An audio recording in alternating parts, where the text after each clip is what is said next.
Irmãos, eu quero falar nesta manhã sobre o amor. Aliás, é um tema que está presente em toda a Bíblia, de Gênesis a Apocalipse.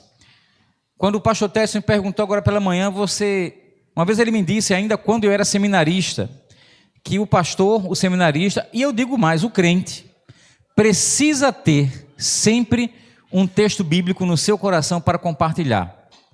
Porque nós lemos a palavra, meditamos na palavra e pensamos sobre ela. E ninguém precisa, para meditar, ler, conversar, dialogar, de uma estrutura homilética. Início, meio e fim, numa palavra mais popular. Não, precisamos apenas ler e compreender pelo Espírito Santo.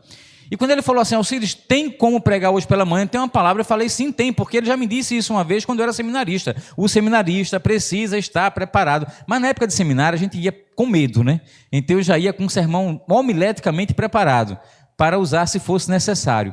A gente, depois que amadurece na fé cristã, a gente tem mais facilidade de ler, interpretar e de compartilhar um texto bíblico que nós lemos. É como ler uma matéria.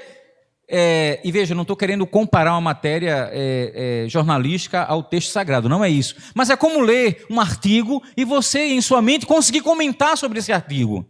Nós precisamos ter também, com a palavra de Deus, essa liberdade, essa prática de poder ler e comentar. E eu quero falar nesta manhã sobre um texto bíblico muito conhecido por todos. Aliás, eu acho que é o texto bíblico ou o versículo bíblico mais decorado, mais conhecido por todos os cristãos em todo o mundo, que é João capítulo 3, versículo 16. João 3,16.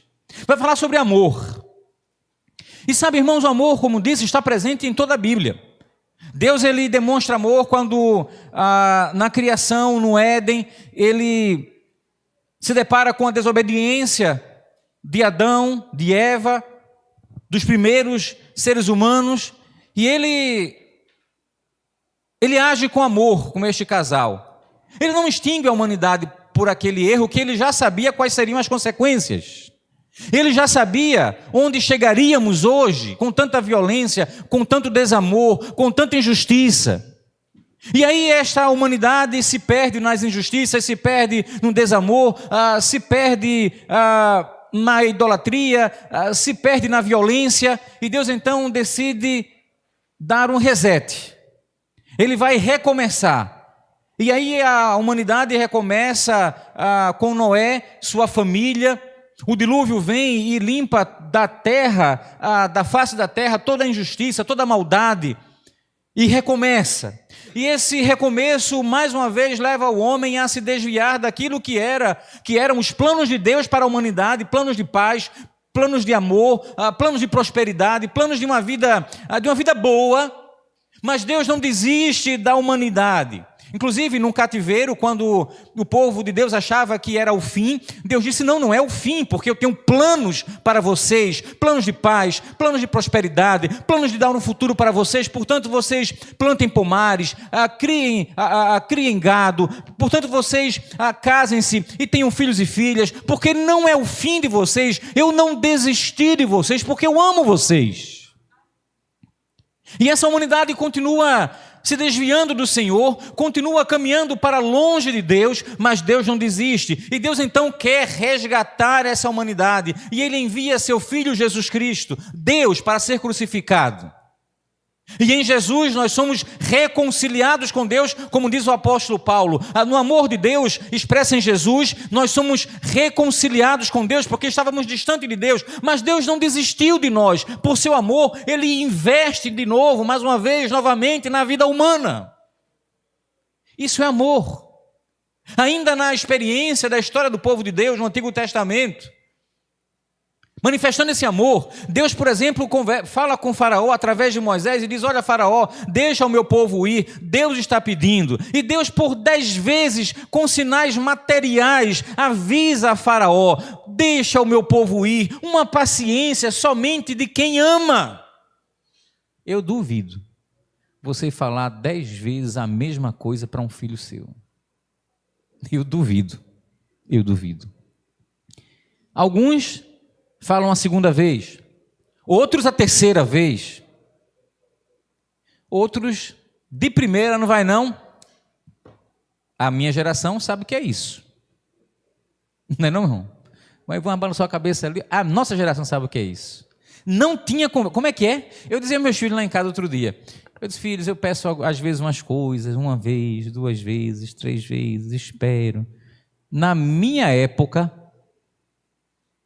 não tinha essa opção. Mãe, eu não posso porque meus amigos estão esperando para sair. Você não vai sair, só quando terminar. É assim, simples assim. Então Deus, ele na sua paciência, que é expressa pelo amor, ele então avisa 10 vezes. A demonstração do amor de Deus está presente, irmãos, em todo o texto bíblico. E em João 3,16, vamos encontrar esse texto que talvez seja o mais mencionado em toda a Bíblia. Eu já cresci na igreja conhecendo João 3,16. Talvez ele seja o versículo que explica melhor a relação de Deus com a humanidade e sobre esse caminho que nós encontramos da salvação. A passagem não diz com muita precisão aquilo que eu e você precisamos saber sobre o amor tão grande que levou Deus a dar nada menos que o seu Filho para morrer na cruz.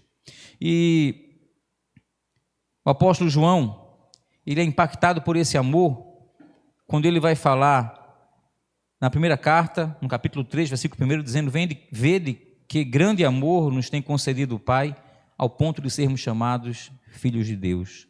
Paulo também vai dizer, mas Deus prova seu amor para conosco pelo fato de ter Cristo morrido por nós, sendo nós ainda pecadores. Então o texto de João 3,16, ele é destacado também por outros autores bíblicos, como o apóstolo Paulo, e ele vai dizer, porque Deus amou o mundo de tal maneira, ou porque Deus tanto amou o mundo, que deu o seu Filho unigênito, seu Filho único, para que todo aquele que nele crê não pereça, mas tenha a vida eterna. E como de praxe, nenhum pregador vai citar esse texto sem convidar a igreja toda para ler junto. Vamos ler juntos? Porque Deus tanto amou o mundo,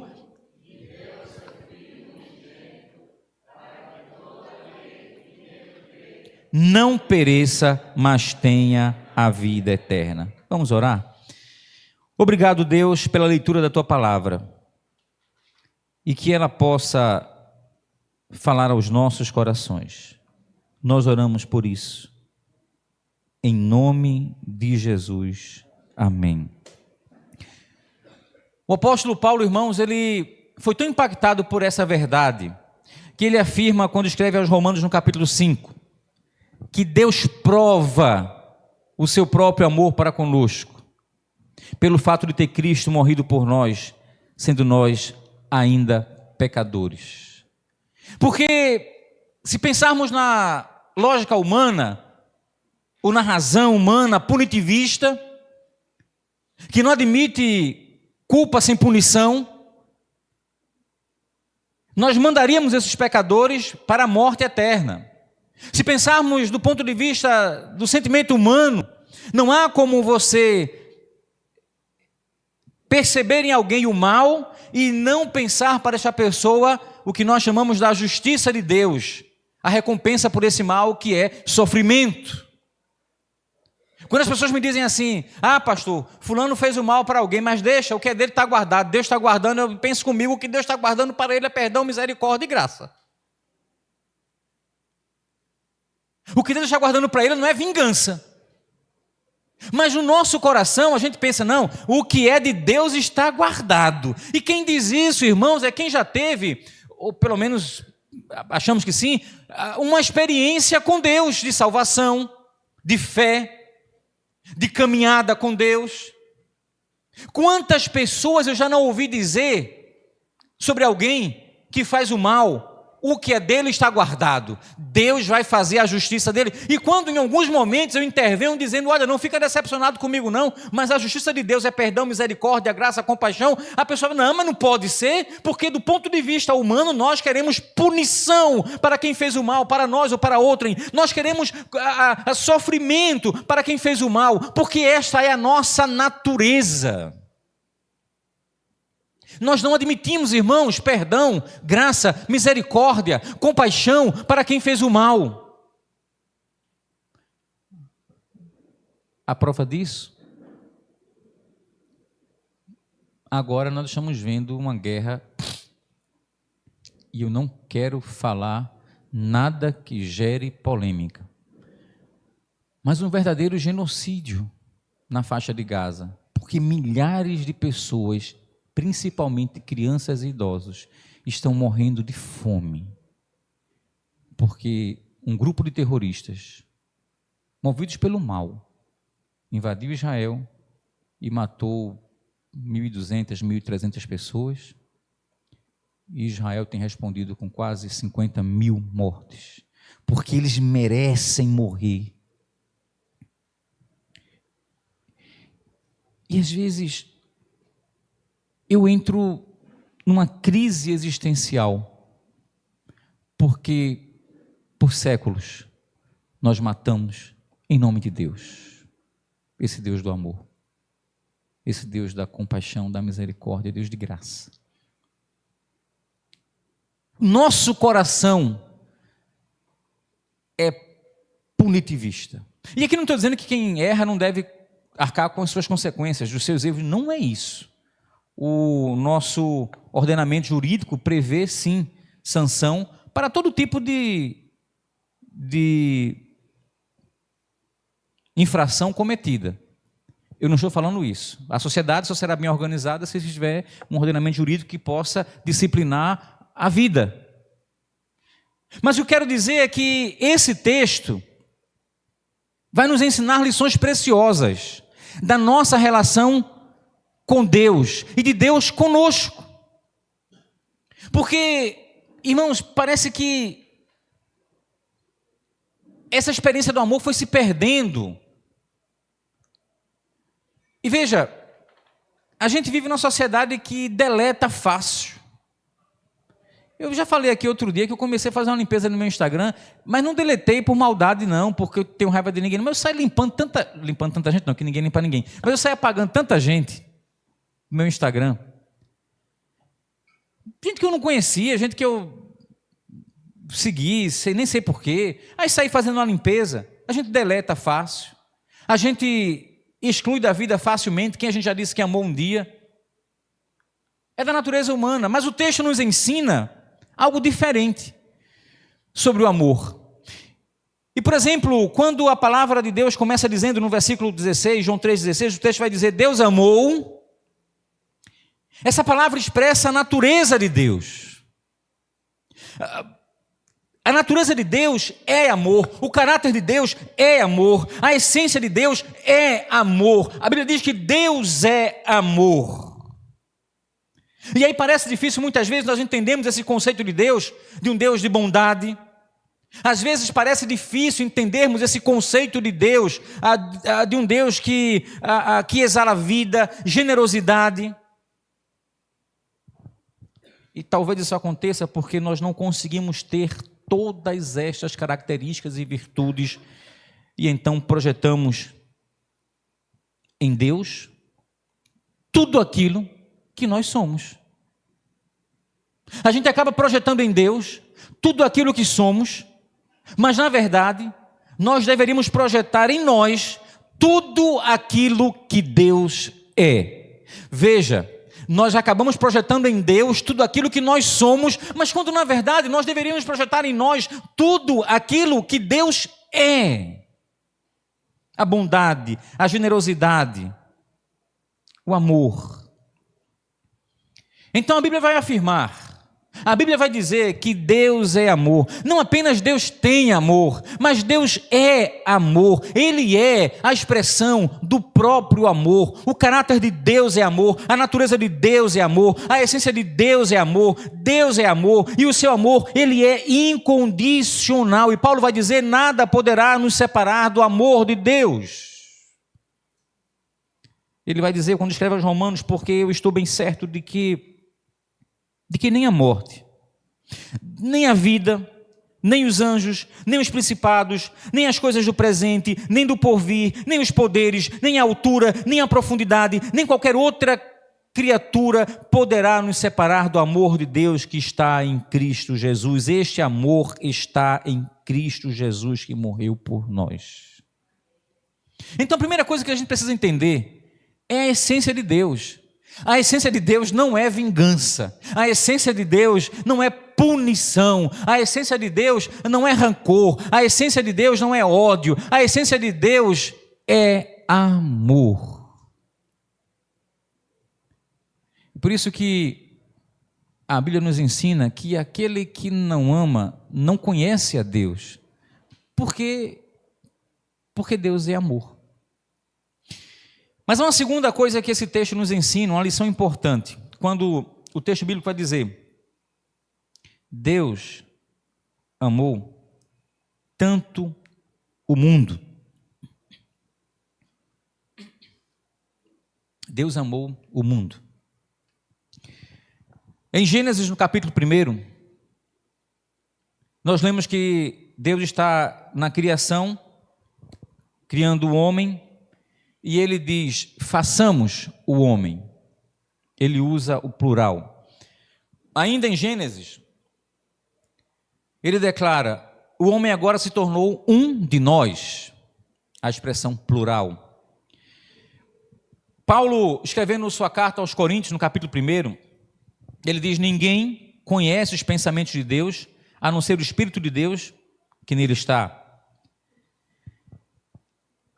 Há uma referência à pluralidade: Deus Pai, Deus Filho e Deus Espírito Santo. Nos Atos dos Apóstolos, Lucas, ele vai registrar o texto dizendo no capítulo 10, 34, e abrindo Pedro a boca, disse: reconheço por verdade que Deus não faz acepção de pessoas. Uma outra lição que esse texto de João 3,16 nos traz, quando ele diz que Deus amou tanto o mundo, é que não foi um sacrifício, irmãos, exclusivista. Ele não morreu apenas por mim, apenas por você, apenas por nós cristãos evangélicos batistas, apenas por nós cristãos evangélicos. Ele não morreu para um grupo exclusivo, ele morreu pela humanidade. Mas nós queremos ser exclusivistas. É por isso que na oração modelo, ele diz sobre o alimento: o meu pão eu dou a vocês, ou o meu alimento, o meu eu dou a vocês. Não, o pão nosso, porque ele é nosso, porque em Deus não há exclusividade. Deus é plural, irmãos. A sua morte não foi uma morte para um grupo exclusivo, específico de pessoas. Eu já parei há muito tempo em minha vida de condenar pessoas ao inferno. Eu já parei há muito tempo em minha vida de apontar pessoas que vão e que não vão, porque esta é uma relação de cada um com Deus e de Deus com cada um.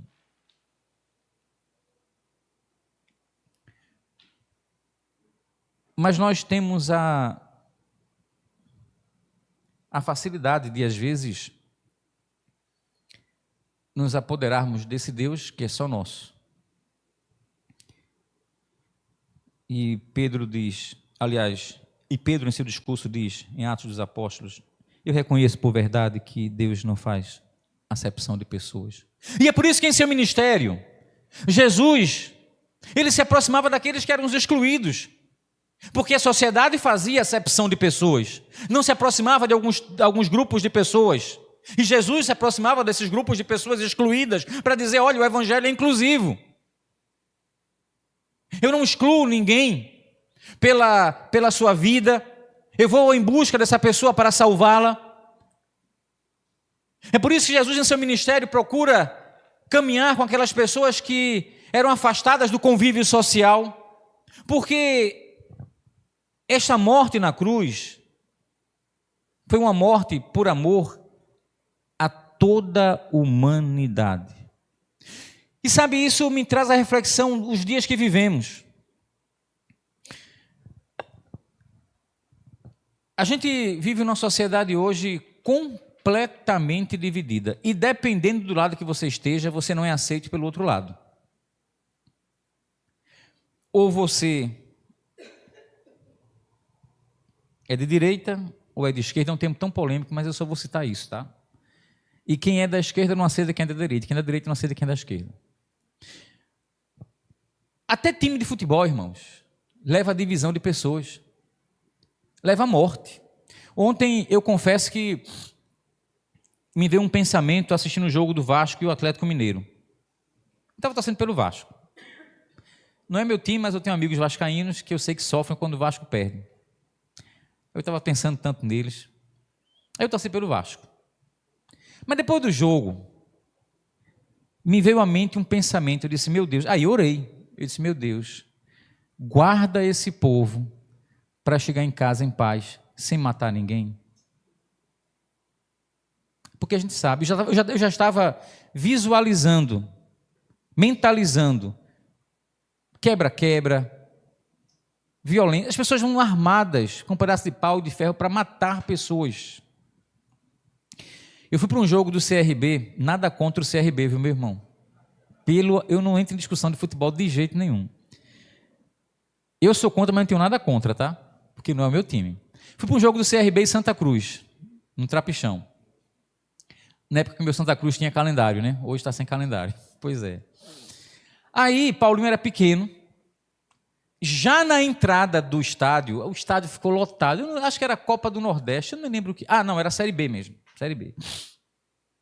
Aí, na entrada, a amável torcida chamada Inferno Coral, do Santa Cruz, olha o nome da torcida, começou a criar um tumulto na entrada. Aí veio a cavalaria e nisso os policiais começaram a puxar da catraca as crianças. Meu filho, Paulinho, era pequeno, puxaram Paulinho e saíram entrando com Paulinho, eu desesperado, meu filho, e eu não pude entrar, fiquei do lado de fora, desesperado, bati uma boca com o policial, com o PM, disse, como é que você pega? Pega o seu filho e dê outra pessoa para levar para longe de você? Mas não leva meu filho, você não pode levar o pai junto, deixa o filho com o pai. Eu sei que a boa intenção dele era tirar do tumulto. Entramos. No jogo, irmãos, o Santa Cruz perdeu. Eu vou dizer ainda bem. Porque era uma gritaria. O estádio estava cheio, cheio, cheio. Era uma gritaria. Vai morrer, vai morrer, vai morrer. O CRB gritando com a torcida do Santa Cruz. Aí Paulinho, pequeno, falou, pai, era tão bom que desse empate, né? Eu disse, não. Eu estou torcendo até que o Santa Cruz perca. Para que todo mundo vá feliz para casa, deixa a gente ir.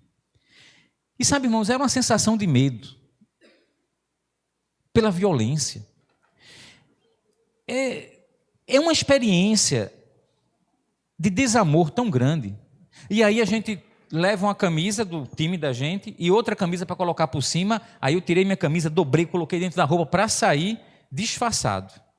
Essa é a humanidade que a gente vive. É a sociedade que a gente vive sem amor. E aí então aprendemos nesse texto que esse amor não é exclusivista. Nessa sociedade exclusivista. Só pode viver quem é regatiano. Quem está na torcida adversária vai morrer. Só presta quem torce pelo azulão. Quem torce pelo outro não presta. Só é bom quem é da direita. Não, só presta quem é da esquerda. E sabe, irmãos, nós nos dividimos. Aí vivemos uma dicotomia tremenda. Ou estamos de um lado, ou estamos do outro. E se estamos desse lado, não queremos bem a quem está do outro lado. E Jesus vem e diz, não, eu vim por todos vocês. Eu morri por todos vocês. Eu não faço acepção de pessoas. Eu não escolho pessoas pela sua posição social. Eu não escolho pessoas pelas suas convicções filosóficas. Eu não escolho pessoas pela sua cor. Eu não escolho... Ontem eu estava conversando com um colega cubano. E ele disse, Alcides, eu estou com um amigo meu no Paraná.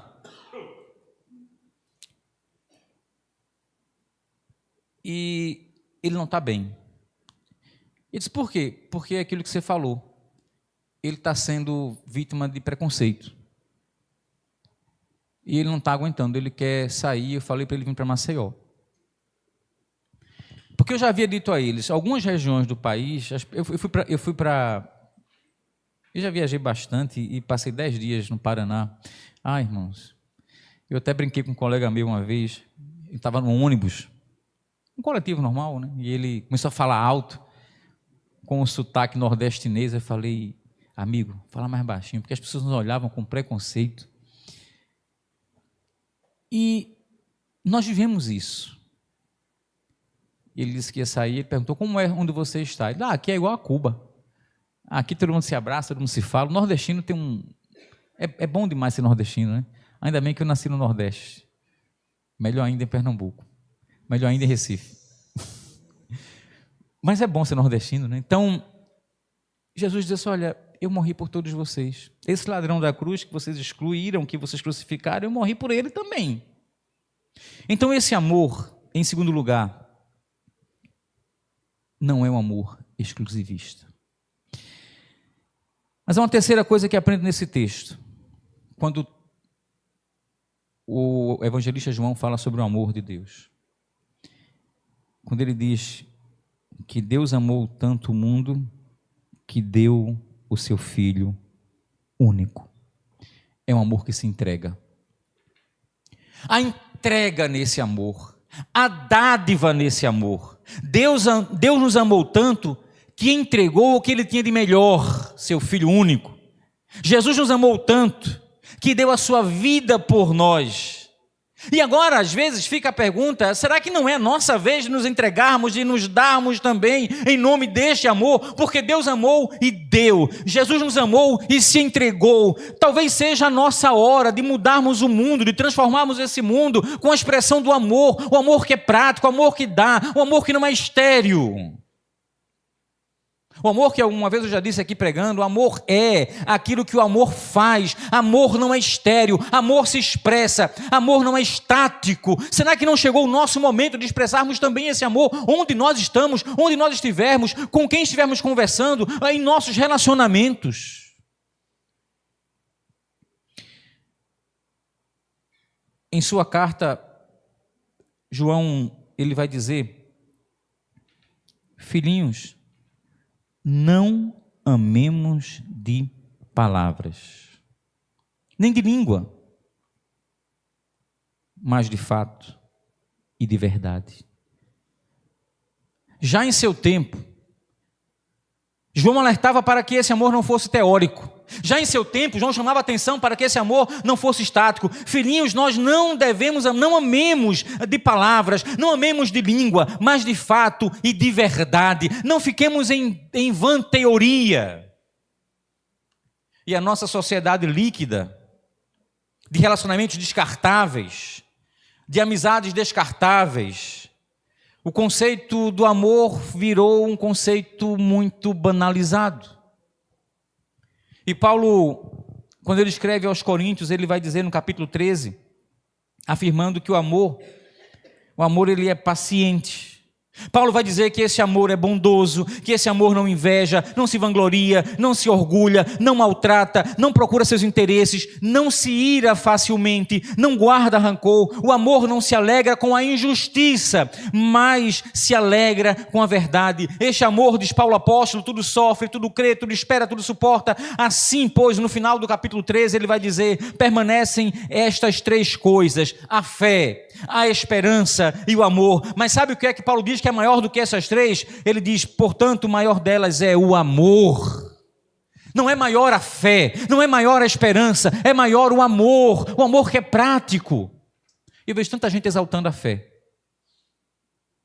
E eu não estou dizendo que não seja algo importante na vida. Sim, é. Mas o que Paulo apóstolo está dizendo é: permanecem a fé, permanece a esperança e o amor, mas o maior deles é o amor.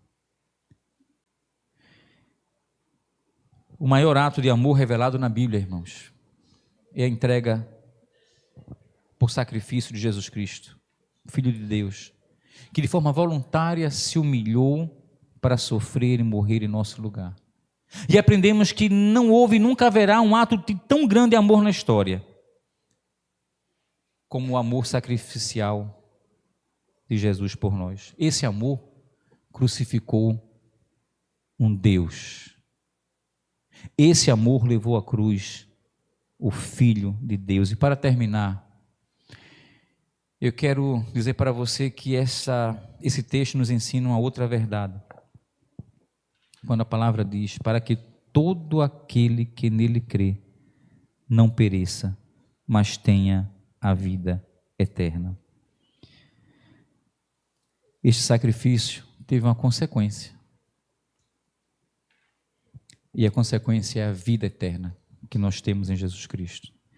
E Paulo afirma isso quando escreve sua carta aos Efésios, dizendo: Ele nos deu vida, estando nós mortos em nossos delitos e pecados. Ele, em seu sacrifício, nos deu vida. Talvez um dos maiores desafios para a nossa sociedade hoje seja viver este amor. Porque a coisa mais fácil do mundo hoje é deletarmos pessoas que não gostamos do nosso círculo de relacionamentos em redes sociais. A coisa mais fácil do mundo hoje é nos afastarmos de pessoas que nós não gostamos, até mesmo na relação da vida cristã, porque hoje nós temos um cardápio enorme de igreja. E uma das coisas que mais dividiu a igreja foi relacionamento. A coisa mais fácil do mundo hoje é sairmos daqui da Acolher, vou puxar para nós aqui a nossa realidade, para qualquer outra comunidade eu posso escolher um cardápio. Eu tenho uma comunidade pentecostal do Reteté, eu posso ir para ela. Eu tenho comunidade pentecostal moderada. Eu tenho comunidade batista, de tradição batista, mais renovada. Eu tenho comunidade de tradição batista mais ortodoxa.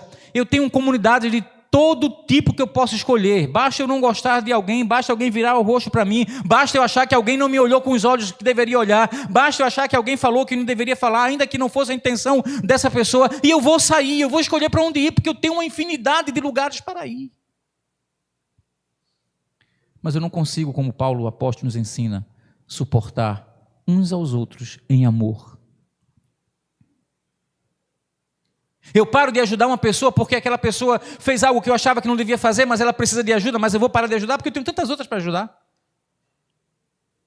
E sabe, irmãos, o nosso maior desafio hoje certamente é viver este amor. O amor que Paulo vai dizer, o amor que nos constrange. O amor de Cristo que nos constrange, porque é um amor que se deu, que se entregou, que nos substituiu no sofrimento na cruz. Então Paulo vai dizer, olha, é este amor que nos constrange, nada mais nos constrange, não é a lei, não é a imposição, não é a doutrina, o que nos constrange é o amor de Deus. E nós somos desafiados a viver como comunidade este amor. Eu sempre falo que às vezes eu vivo utopias e penso numa sociedade em que este amor ele é manifestado. Eu contei aqui para os irmãos, eu acredito que sim, a experiência de uma igreja no estado de São Paulo, parceira de um projeto social aqui no sertão de Alagoas, em uma cidade muito pobre, que cuidava de crianças com risco de mortalidade. Essa igreja apoiava um projeto social dirigido por uma associação espírita. E o pastor estava contando que uma vez questionaram ele, dizendo, pastor, como é que o senhor leva a sua igreja a apoiar um projeto espírita em uma cidade? E ele falou, porque é o único grupo que cuida da mortalidade infantil naquela cidade, onde há igrejas cristãs. E talvez essa pergunta tivesse um questionamento de fundo, um pano de fundo, dizendo, deixem essas crianças morrerem a apoiar uma organização espírita. Às vezes a gente é assim. Eu quando fui a Cuba pela segunda vez, não sei se acontece para os irmãos, uma irmã chegou para mim e disse assim, pastor,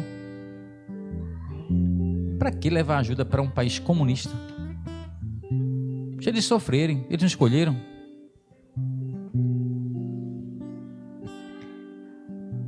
Eu, na verdade, não lembro de ter respondido nada.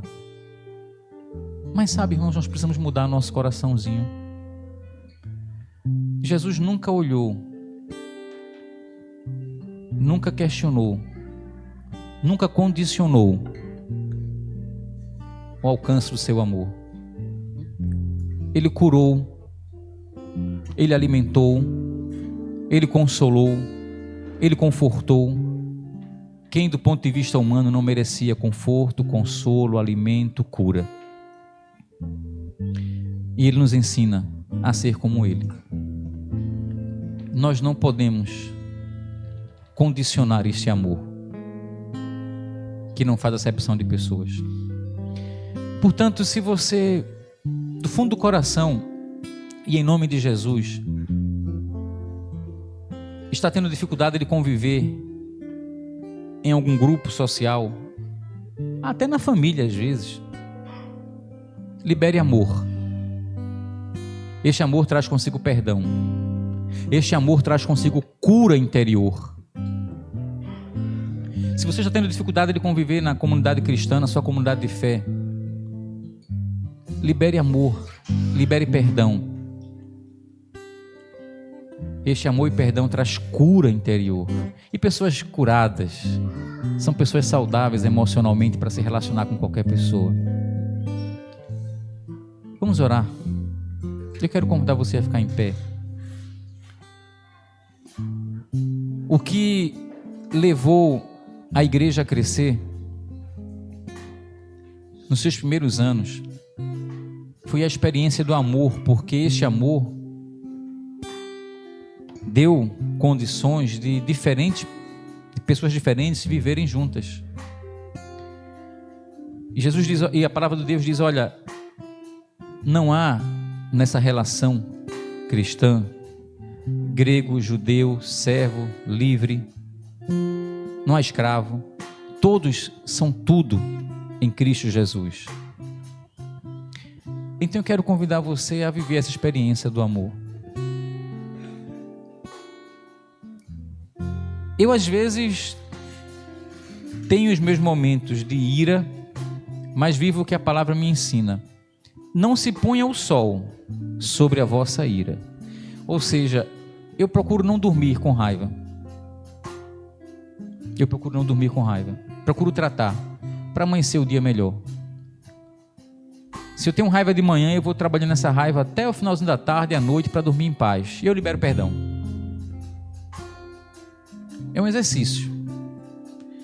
Eu digo aos meus filhos em casa: nós nunca vamos dormir brigados, porque eu posso não acordar mais e posso partir com a relação, ainda que momentaneamente rompida, com vocês. E eu não quero isso. Esses dias eu encontrei uma colega que perdeu a sua irmã. E eu dizia para ela: amiga, converse com sua irmã. Não, eu não quero conversar com ela. Ela é isso, isso e isso. Mas sua irmã. E eu falei para ela assim: olha, ela pode morrer ou você morrer e vocês não se entenderem. E exatamente isso aconteceu. A irmã morreu e elas não se entenderam. Vamos deixar, irmãos, que ira, ou até mesmo uma decepção verdadeira, possa nos afastar desse amor de Deus que nos une. Eu sempre digo também que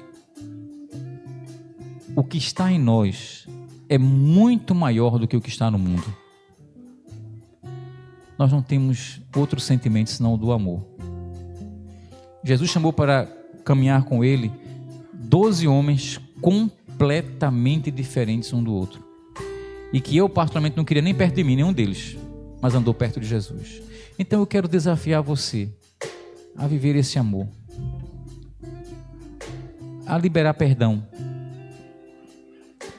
Eu quero desafiar você a, em nome de Jesus, amar. Obrigado, Deus, pela tua palavra.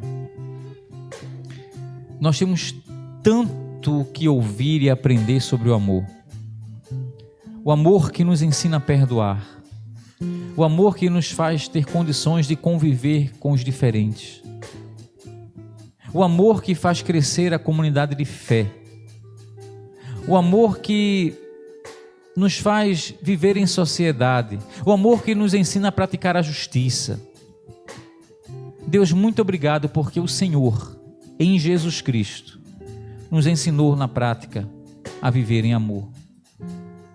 O amor que não faz acepção de pessoas, o amor que não escolhe gênero, o amor que não escolhe posição social. Deus, em nome de Jesus, nós queremos transformar este mundo pelo amor. Faz com que a cada dia nós possamos reviver este amor dentro de nós, em tudo que nós venhamos a fazer para a glória do teu nome. Oramos em nome de Jesus Cristo. Amém.